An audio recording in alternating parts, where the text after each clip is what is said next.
சொன்னான், இட்லி என்பது குறுகிய வட்டம், தோசை என்பது விரிந்த வட்டம்.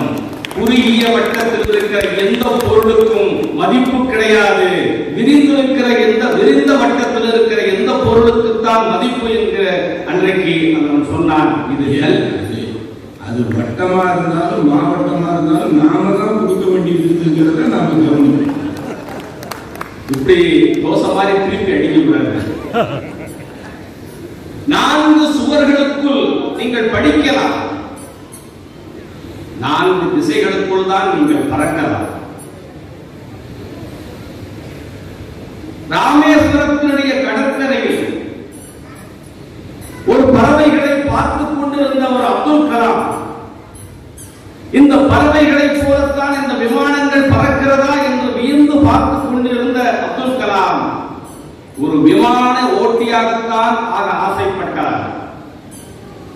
ஆனால் அந்த ராமேஸ்வரம் ஆரம்ப பள்ளியில் படித்த அந்த அப்துல் கலாமை ராஷ்டிரபதி பவன் வரை அழைத்து வந்தது அவர் படித்த கல்வி நிறுவனங்கள் அல்லவா.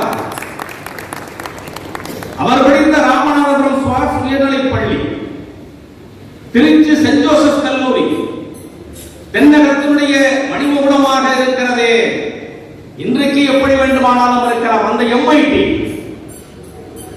இந்த கல்வி நிறுவனங்கள் இல்லை என்றால் அவருடைய கனவு அந்த கடற்கரையோடு கூட கலைந்து போயிருக்கும். ஒரு செய்தியை உங்களுக்கு சொல்கிறேன், காலத்தின் அருமை கருதி நான் வேகமாக முடிக்க வேண்டிய நிலையில் இருக்கிறேன். MIT படிப்பை முடித்துவிட்டு கலாம் வெளியே வருகிறார். 2 பதவிகளுக்கு அவர் விண்ணப்பிக்கிறார். ஒன்று விமானப்படை, அவருடைய கனவு வேலை விமானம் ஓட்டியாக ஆவது. இன்னொன்று பாதுகாப்பு அமைச்சகத்தில் directorate of development, technical development and production என்கிற பாதுகாப்பு அமைச்சகத்தில் விமானத்தை வடிவமைக்கிற பணி. ஆனால் அவருக்கு விமானத்தை ஓட்டுகிற பணி கிடைக்கவில்லை, விமானத்தை வடிவமைக்கிற பணிதான் கிடைக்கிறது. ஏதோ ஒரு விருப்பம் இல்லாமல் தான் அந்த பணிக்கு செல்கிறார். ஆனால் அந்த பணியில் தான் அவர் சிறந்த தரையிலிருந்து இயக்கக்கூடிய விமானத்தை உருவாக்குகிறார். அவருடைய திறமையை கண்டு பெங்களூரிலே ஒரு நிறுவனத்தை நிர்வகிக்கிற பொழுது அங்கே அவர் நினைத்ததை தலைமையேற்க சொல்கிறார்கள். அதற்கு பிறகு விக்ரம் சாராபாயோடு சேர்ந்து ராக்கெட்டை வடிவமைக்கிறார். யோசித்து பாருங்கள், ஒரு விமான ஓட்டியாக, ஒரு விமானியாகவே ஆகவே நினைத்த அப்துல் கலாமை விஞ்ஞானியாக உருமாற்றியது புறச்சூழல். விமானம் ஓட்ட நினைத்த ஒருவரை விமானத்தை வடிவமைக்கிற கலாமாக, விமானத்தை வடிவமைக்கிற கலாமாக அல்ல, ராக்கெட்டையே வடிவமைக்கிற கலாமாக, ராக்கெட்டை வடிவமைக்கிற கலாமாக அல்ல, இந்திய துணைக்கண்டத்தின் எதிர்காலத்தையே வடிவமைக்கிற கலாமாக மாற்றியது கல்வியினுடைய புறச்சூழல் என்பதை நீங்கள் உணர்ந்து கொள்ள வேண்டும். ஒரு பொன்மொழி உண்டு ஆங்கிலத்தில்,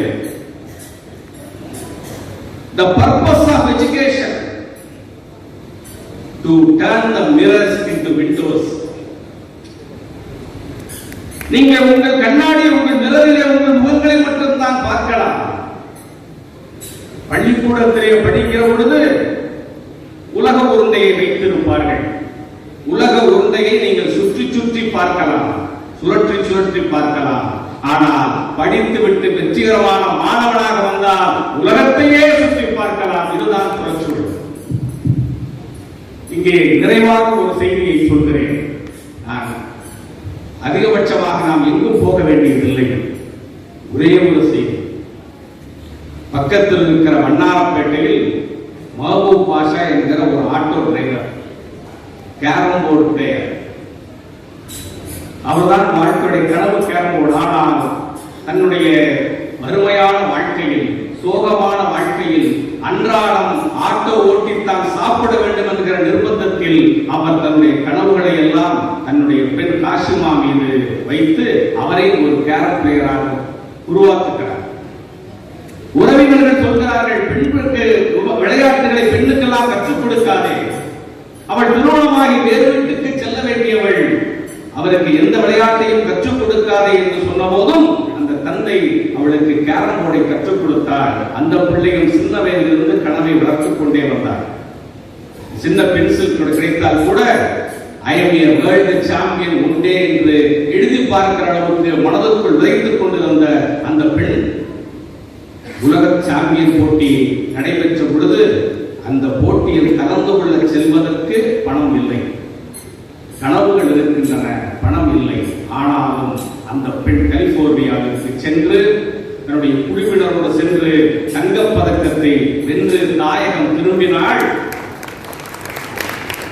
நண்பர்களே, இந்த இடைப்பட்ட நாட்களில் அவள் அமெரிக்காவுக்கு செல்வதற்கு காரணமாக இருந்தது நம்முடைய மாண்புமிகு துணை முதல்வர் இந்த தமிழ்நாடு அரசு வழங்கிய 6 லட்சம் ரூபாய் என்பதை நாம் பதிவு செய்ய வேண்டும். அவள் தன்னுடைய சுண்டு விரலால் சுட்டி குழிகளில் தள்ளியது வெறும் வெள்ளை கருப்பு காய்களை அல்ல, அவமான சொற்களையும் அவமதிப்புகளையும் தன்னுடைய ஏழ்மை வறுமைகளையும் தான் தன்னுடைய சுட்டு விரலால் சுண்டி அந்த கேரம் போர்டு குழிகளுக்குள் தள்ளினாள்.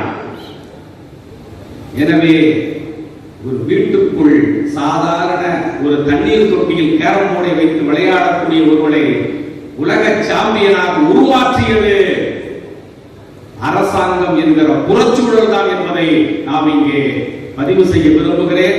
எனவே கல்வி என்பது படிக்க வைக்கும், அகச்சூழல் என்பது உங்களை படிக்க வைக்கும், புறச்சூழல் தான் படி அடக்கும் என்பதை நிறைவாக கூறிக்கொண்டு விடைபெறுகிறேன்.